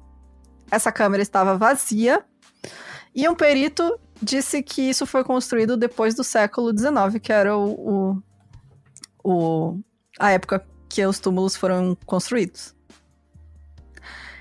Então, podia ter alguma coisa lá. Gente. Ali, a teoria de que o corpo dela foi enviado de volta pro Vaticano. Podia estar lá. É isso que as pessoas acreditam. E aí, em janeiro de 2023... Meu Deus do céu, não para, cara. Não, tem mais coisa. Não, eu tô reclamando, gente. Eu tô amando aqui, eu tipo, velho, estou chocada. É uma montanha-russa. O irmão da Emanuela, né, o Pietro, ele revelou que ele e o advogado também receberam um print, uma captura de tela de uma conversa de WhatsApp que era de 2014 entre dois cardeais próximos ao Papa Francisco. E essa conversa seria sobre o deslocamento de algum objeto não especificado relativo a Emanuela Orlandi. Nesta conversa, os dois cardeais mencionaram documentos relativos a Emanuela e ao pagamento de coveiros. Eita porra. Resta saber se esse print é real ou não, né? Ele informou à polícia a identidade desses cardeais, nunca foi a público, né, falar quem eles eram. E ele acredita que eles estavam sim se referindo aos restos mortais da Emanuela que tinham sido retirados daquela câmara que foi encontrada vazia, embaixo do túmulo do anjo. Em dezembro de 2023, o Pietro também disse, então, gente, faz 3 meses atrás, ele falou que foi informado que um baú com conteúdo não especificado, que foi dado ao cardeal Santos Abril e Castelló,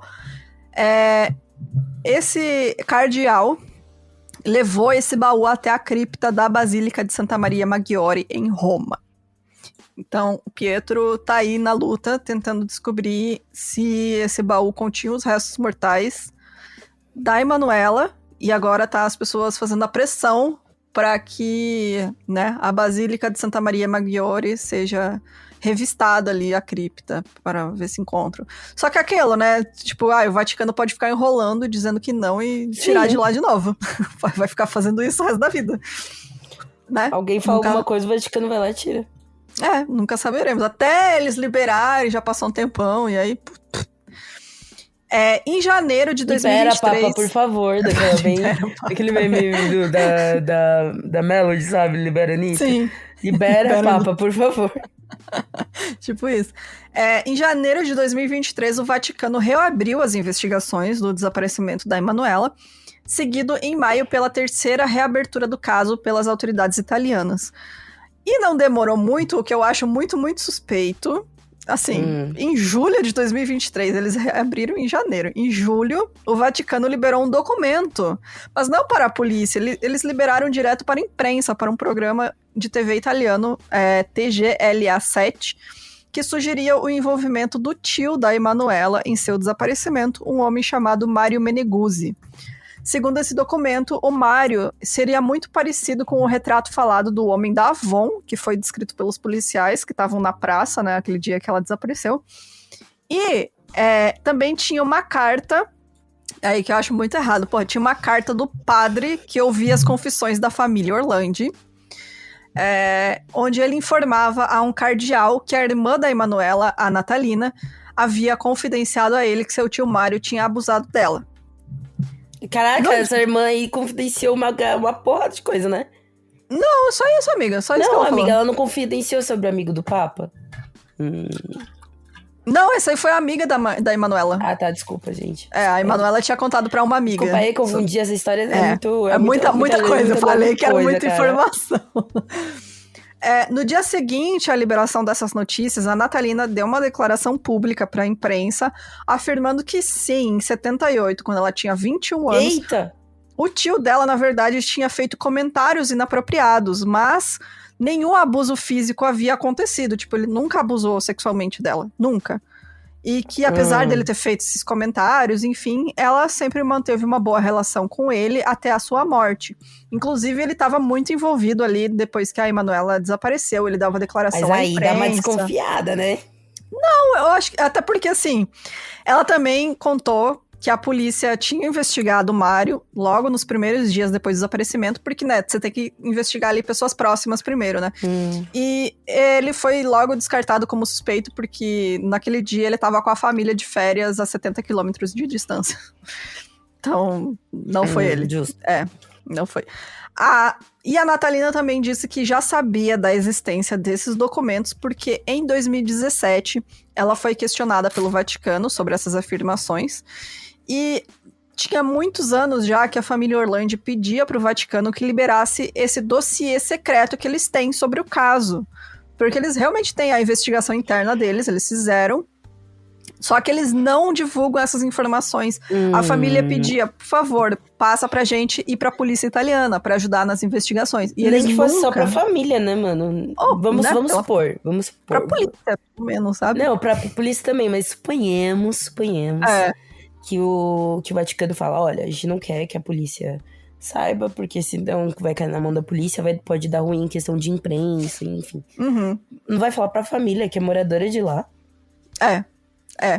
Eu acho muito horrível a forma como o Vaticano tratou a família, sabe? Sim, coitados. Porque foi um gelo total, eles tentaram se distanciar, eles, tipo, não deram o suporte pra eles, foi bem horrível, assim. E aí, ela conta que eles estavam há anos pedindo esse dossiê, e ela foi chamada ao Vaticano, né, em 2017, aí ela disse que se sentiu muito ameaçada, porque as autoridades do Vaticano falaram assim, se você quer que a gente compartilhe esse dossiê, a gente vai liberar essas acusações sobre o seu tio pra imprensa. Olha só. Que pausa, e aí, né? Então, e tanto a Natalina quanto o Pietro, que até hoje os dois lutam, né, pela resolução do caso da Emanuela, eles dizem que o Vaticano liberar esses documentos pra imprensa e não pra polícia é apenas bizarro. Então, abre aspas, uma tentativa vil do Vaticano de atacar publicamente a memória do nosso tio e transferir a responsabilidade para a família. Fecha aspas. Sim. Realmente, eu concordo 100% com eles, é muita sacanagem, né? Sendo bem literal aí, é muita sacanagem. Eles passarem anos falando, não, a gente não vai dar esse dossiê para vocês, e aí pegar e enviar parte desses documentos aí pra imprensa. Estando há anos aí se negando a revelar informações pra família e pra polícia. Então, assim, é bizarro o comportamento do Vaticano como autoridade aí do caso, Mas a gente não sabe se realmente aí é pra não sujar a imagem, porque afinal aconteceu ali no jardim deles.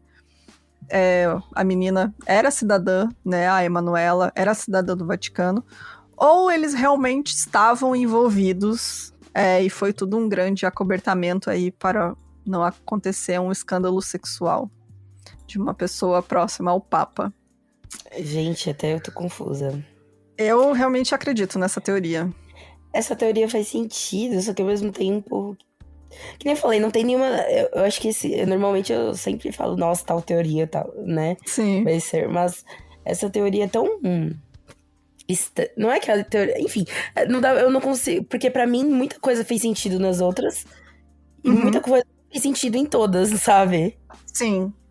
É muito difícil esse caso mesmo. É isso. Eu espero realmente que agora que reabriram essas investigações, né? E hoje em dia com mais recurso, apesar de ter passado tantos anos já. Com a tecnologia, são as provas, né, gente?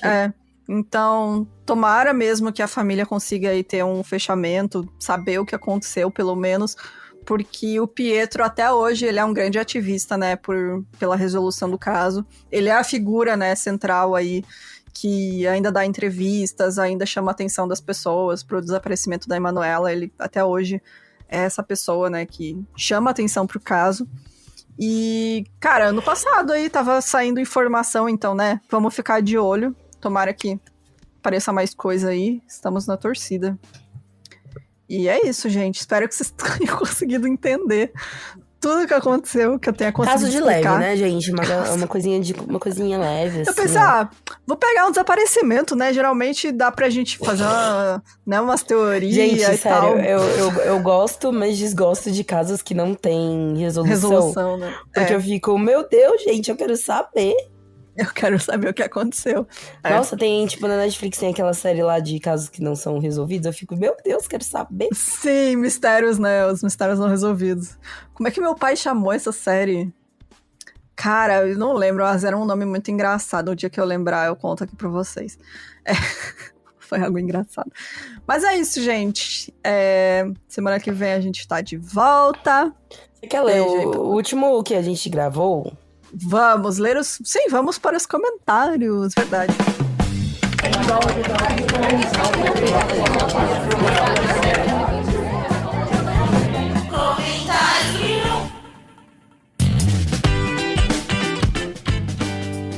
Mas a gente vai ler o do Operação Prato, você já leu, né?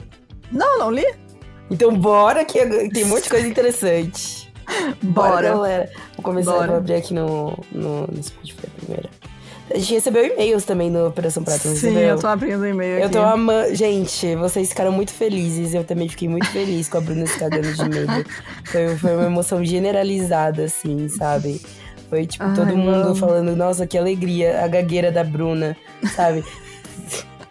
Parece que tinha. A alegria do povo é o sofrimento do outro, né? Que desgraça. Não, eu falei olha. pra Bruna que pra mim os comentários mais legais dos últimos tempos foram do Operação Prato. Nunca vi a galera empenhada em comentar tanto. Sério, só no Spotify. Gente, tem um monte de comentário. Eu vou começar, inclusive, pelo Spotify, né? Muita gente falando sobre você gaguejando, sobre eu me divertindo. Eu achei um dos episódios mais divertidos que já aconteceu nesse podcast. Entendeu? E pra mim, eu quero logo que vocês batam 20 mil lá.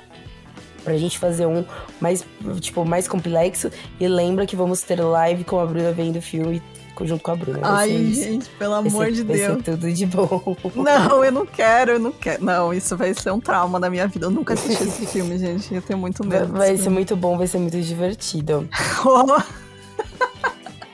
A Dani Mello, inclusive, falou que todos os episódios, com certeza, esse será que deixou ela mais chocada, porque ela também é Team Bruna, ela tem pavor. E que Fogo no Céu também foi o maior trauma cinematográfico, nunca mais esqueci aqueles olhos bizarros. Ai, mano. O comentário da Carolina no Instagram, muito bom. Ela falou assim, a Jéssica com sua dicção maravilhosa. E eu meio velha, surda e lerda. Ouvi, um labrador viu um objeto e caiu no cavalo. Fiquei pensando, como pode um cachorro andando no cavalo? Ai, gente, eu amo vocês, sério. A Lacalu falou que a avó dela contou uma vez que quando ela era pequena, os cavalos acordavam com tranças das crinas e que a mãe dela falava que era comadre Fulozinha. Ela falou que estava assovio de manhã que era ela. Então, cada região é uma lenda diferente do porquê que os cavalos acordam com as crinas trançadas. Eu adorei, cara. Adorei essa entidade que trança crina de cavalo. Então, pode ser várias coisas, muito bom. Né? O que o bicho faz? Trança crina de cavalo. Não faz nada de mal nesse mundo, só faz o bem. Exatamente. Trança o cavalo. Amiga, depois eu te mando até vídeos do TikTok. É umas trancinhas meio bizarrinhas, sabe? Claro, pô, tá escuro, criança. Né? Assim, o cavalo é alto, né? O bicho cavalo não é alto. Não. Pra ver se você era pequeno. Deixa eu ver. A gente é muito comentário, peraí. Muito, mano. O Diogo, ele falou assim, ó, o primeiro caso lá na ilha foi claramente o Boitatá, dos caras queimados, né? Sim. Mas precisamos investigar melhor esse caso, pois logo depois do envolvimento do SNI, os avistamentos pararam. Estou preocupado com a integridade física desses ETs, talvez tenham conhecido o pau de arara. Gente, que horror. É ditadura, né? Foram torturados, pobres. Faz todo sentido. Não, muita gente se identificou com a Bruna, isso aqui é uma coisa muito... A Dani falando que morria de medo do chupacabras, assistia todas as reportagens do Gugu e não dormia. Mas, gente, a reportagem do Gugu era cruel, porque eles colocavam uma música... Gente, era horrível. Eles colocavam umas músicas bizarras, que davam cagaço, assim, né? E, tipo, pleno domingo à tarde, sabe? Cresci, fui fazer faculdade e era em outra cidade. Eu chegava de madrugada em casa. Quase todos os dias via luzes do alto do morro. Eram intensas que chegavam a iluminar a mata. Foram 3 anos acompanhando as luzes. Morria de medo quando elas se aproximavam. Ai, gente, não. Eu contei em outro podcast que a gente participou. Uma história da minha família. Conte. Quando eu era criança, meu pai tinha uns primos, moravam bem no interior, assim, era na beira da BR, sabe? Descia um pouquinho, assim, um morrinho, era a casinha deles. Dava pra ver a estrada da casa, assim. Eles vendiam cuia, até hoje eles vendem cuia na beira da estrada. Cuia, pra quem não sabe, é aquilo que a gente usa pra tomar chimarrão, né? Então, eles faziam artesanato de cuia. E aí a gente ia, às vezes, lá visitar eles, porque era interior, a gente gostava e tal. Passava o dia, às vezes jantava lá, passava a noite. Gostoso. E aí... interior, né, gente? Uma dessas vezes, eu lembro, criança, as crianças, adultos conversando na sala e as crianças lá em roda, né? E aí esse primo do meu pai contou a história de uma vez que ele salvou um caminhoneiro porque eles estavam à noite em casa e eles escutaram uma batida na porta, uma pessoa pedindo socorro. Era um homem, e eles abriram a porta, era um caminhoneiro pedindo socorro porque ele estava sendo perseguido no caminhão por uma luz. Ai, mano. E eles olharam para a BR e estava o caminhão lá parado no acostamento com uma luz muito forte sobrevoando em cima. Meu Deus! Então, eu tô rindo de nervoso. Eu tenho essa história. E aí, alguns anos atrás, a minha mãe contou que o meu avô também viu luzes, porque o meu avô saía caçar. Coisa de interior, né? A gente caçava pássaro, sei lá, no mato, pombo selvagem. E diz o meu avô que ele tinha visto luzes também aí no meio do mato, no céu. Só que ele nunca gostou de falar sobre isso. Entendo. Do meu avô. Mas então, na minha família tem essas histórias. Acho que no interior é muito, muito comum de ter esse tipo de história. E acho que contribuiu demais aí pro meu medo, porque eu lembro. Eu lembro, inclusive Eles é isso, contando. gente. Vocês nos apoiando, né? Quando a gente conseguir uma grana boa, né? A próxima vez que a Bruna vir visitar a gente aqui no Brasil, a gente vai fazer uma tour por Varginha e São Tomé das Letras. Vai ser bem legal. Vamos, adoro. Não, pior que São Tomé é bem da hora, assim, tipo, sim. bem psicodélico, assim, da hora. Mas, Vale. assim, é muito engraçado que você tá andando assim, e você olha uma varanda, tem vários ETzinhos. Sim. Eu vou ler agora o comentário da Amanda, que falou assim, que é uma opinião pertinente. Amanda e as gatas. Ela deve ter gatinhas. Ela falou assim, vim deixar minha opinião forte de que os ETs nem estão pelados, tampouco têm aparência cabeçuda de olho grande que dizem por aí.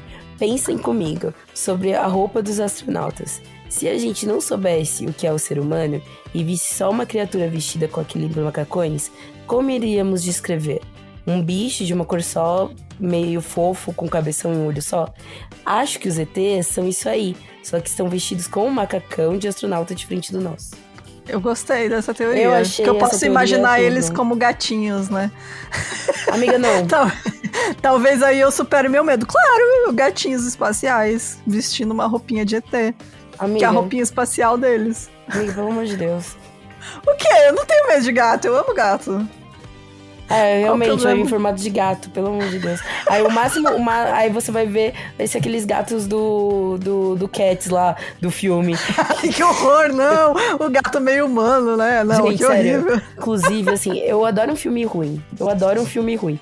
Mas o filme Cats, eu fui ver porque eu falei, deve ser engraçado, né? Ruim pra caralho, mal feito. Mas, gente, não consegui terminar. Tipo, é muito ruim. E aqueles bichos é muito estranho. Sim. É um, tipo, Vale da Estranheza. Não é nem Vale da Estranheza, é Vale da Bizarrice aqui. Mano, enfim, é isso. Ai, mas é isso, gente.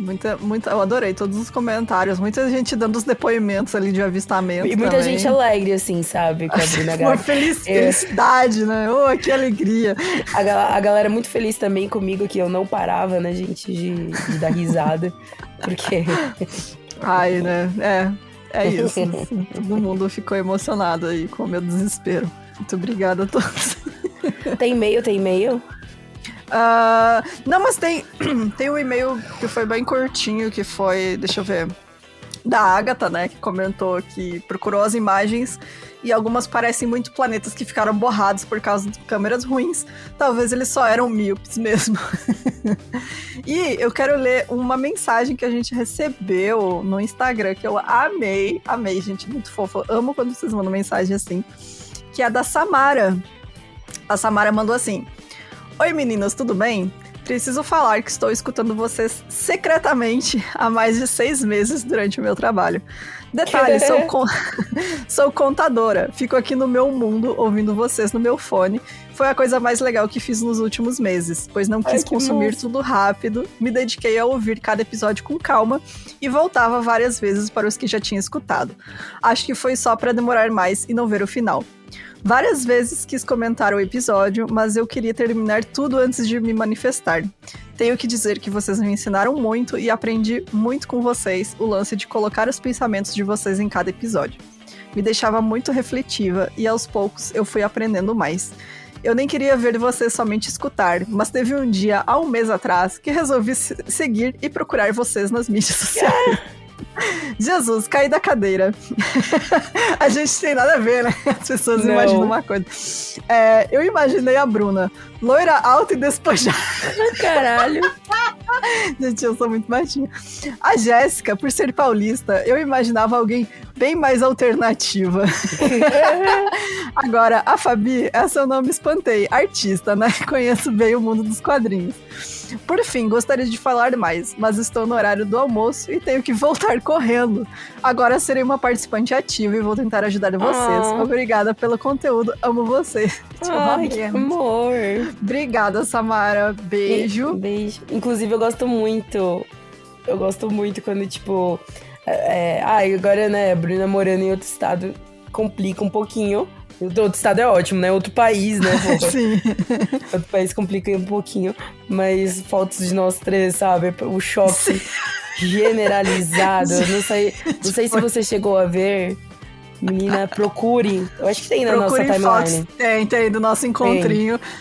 Gente, a Jéssica parece um poste. Porque não é apenas que a Jéssica é alta. A Jéssica é alta. Mas eu e Fabi, a gente é 2 hobbits, assim. A gente é muito baixinho. Então ficava um contraste muito grande, assim.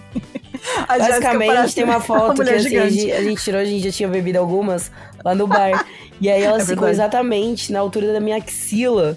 Que eu vou abraçar as duas, assim. E as duas estão na altura da minha axila. É muito aquele vídeo da Simaria com a Pablo Vittar no palco, cantando. Que é a mulher gigante. Eu amo esse vídeo. Exatamente. É muito bom. Mas é isso, gente. A gente tem nada a ver com a voz. Não. Mas eu já fui alternativa. Hoje em dia eu sou preguiçosa.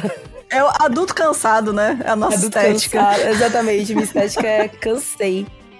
Cansei. Bota a camiseta, uma calça jeans aí, um moletom. Exatamente. Mas, gente, é isso. Muito, muito obrigada. Gente, episódio de quase 2 horas aí pra vocês não reclamar. Eu me semana dediquei, que vem, viu, galera? Olha aí, ó. Trabalho doente, hein? Vou ser processada aí. Cadê o direito trabalhista? Cadê meus direitos?